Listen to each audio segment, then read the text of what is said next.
मद दोकान खोला को घोर विरोध। पुरी जिला पिपिली ब्लॉक 7 8 ग्राम में नूतन भाव खोलने लाइसेंस प्राप्त मद दोकान को नहीं तीव्र विरोध देखा देइछि। ग्रामवासी अभियोग प्रस्तावित मद दोकान स्कूल अंगनवाड़ी केन्द्र एवं कोठघर निकट में खोल जाउछि। एभली स्थान में मद दोकान खोलिले छात्र छात्री भविष्य महिला सुरक्षा और ग्रामर सामाजिक परिवेश उपरे खराब प्रभाव पड़िबो बोली सेमाने अभियोग आनिछन्ति। मद दोकान खोलिबा को विरोध करी ग्रामवासी एकजुट होई प्रशासन को चेतावनी दैछन्ति। सेमानक दाबी एही स्थान में मद दोकान खोलिबा निष्पत्ति को तुरंत बातिल करा जाऊ, नचेत आगामी दिन में राजरास्ता को ओह्लाई बड़ धरणर गण आंदोलन करा जिवो बोली ग्रामवासी चेतावनी दैछन्ति।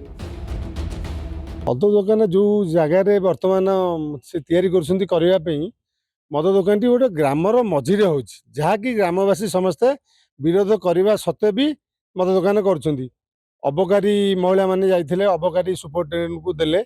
अबकारी सुपरिटेडेंट कहले हाँ मुझे इनक्वारी पठेबी आम इन्स्पेक्टर इनक्वारी पठेबी एपर्त पठे ना 4 दिन होगा पठे ना कलेक्टर को दिखाई अभियोग महिला मैंने आईएसी आम फांडी परिडा बाबू कहले निर्देश देदेले फोन करके कहले देख 200 मीटर भितर यदि थी स्कूल मंदिर ताल मद दोकान बंद कर। एपर्यंत भी कहीं इनक्वारी करना विरोध कर कारण आम 8 गोटिया नुआसी जशपुर पंचायत जशपुर वार्ड ये 8 गोटे वार्ड ये गोटे चक्रांत करके मद दोकान खोल निजर स्वार्थ पे माँ भौणी परिवार सब भूली जाऊँगी। आम गाँव मध्य अच्छी कोठघर अच्छी बोधे 20 मीटर 25 मीटर भितर स्कूलटा अच्छी से गोटे हाँ से 30 मीटर 40 मीटर भितर अंगनवाड़ी घर भी चलुची पिलांकर गोटे पोस्टाल अच्छी क्षीर सोसाइटी अच्छी सब थिला पर जानला पर भी किसी नष्ट चरित्र पिला बिहारी वाला पैसा खाई आम बड़ंगा रास्ता 700 रास्ता मझीरे 8 गोटिया साई भितर मद दोकान खोलने चेष्टा करूँ।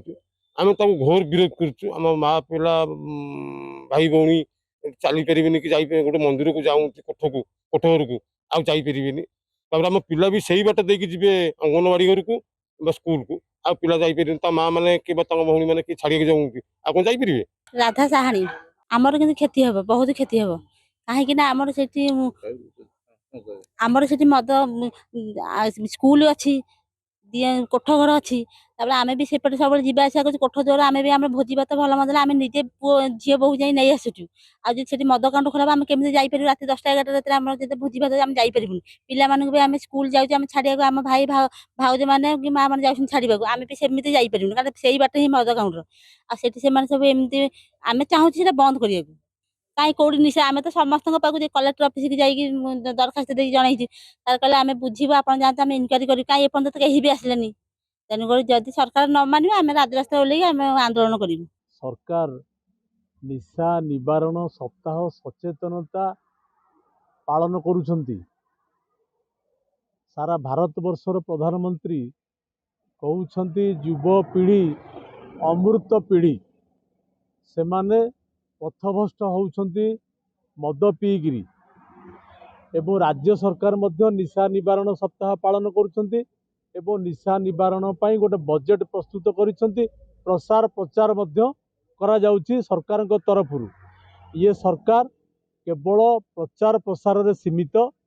ये सरकार निजे जानी शुणी मद दोकान प्रबल मात्रा रे खोलुछंती जार उदाहरण 700 बजार पाख 8बटिया गाँ भितरे गोटे विदेशी मद दोकान खोलिची जहा स्कूल ठारू 40 मीटर मोटे हब नाही एवं सेठी अंगनवाड़ी चलुची सेठी गोटे भगवत टुंगी अच्छी सबुदिन ग्रामर वरिष्ठ व्यक्ति माने सेठी जाइगिरी पूजा पाठ करती एवं पुराण पढ़ती एवं स्कूल पिला माने भी जाती स्कूल को छोट छोट पिला मानकु मध्य माँ माने छाड़िया को जाती। जदि मद दोकान सेठी खोलिबो बा खोलुची बा खोलिबा पई जो सरकार निष्पत्ति नहीं ताहा निहाती निंदनीय घटना। कारण गाँ भितर मद दोकान खोलिले विशृंखलित परिस्थिति सृष्टि हेब युवक माने पथभ्रष्ट हेबे एवं गाँ गंडारे मद पीगिरी लोक विभिन्न प्रकार असामाजिक कार्यकलाप लिप्त रहिबे जहाँ आज ଆପଣମାନଙ୍କ ଜରିଆରେ ଗ୍ରାମବାସୀ ମାନେ ବିରୋଧ କରିଛନ୍ତି ଏବଂ ଅବକାରୀ ବିଭାଗକୁ ମଧ୍ୟ ଦେଇଛନ୍ତି, ଉପଜିଲ୍ଲାପାଳଙ୍କୁ ମଧ୍ୟ ଦେଇଛନ୍ତି ଏବଂ ସମସ୍ତ ବରିଷ୍ଠ ଅଧିକାରୀମାନଙ୍କୁ ମଧ୍ୟ ଜଣାଇଛନ୍ତି ମଦ ଦୋକାନ ସେଠି ନ ଖୋଲିବା ପାଇଁ। ପିପିଲିରୁ ଜୟନ୍ତ କୁମାର ସେଠୀଙ୍କ ରିପୋର୍ଟ, ରିପୋର୍ଟର୍ସ ଟୁଡେ।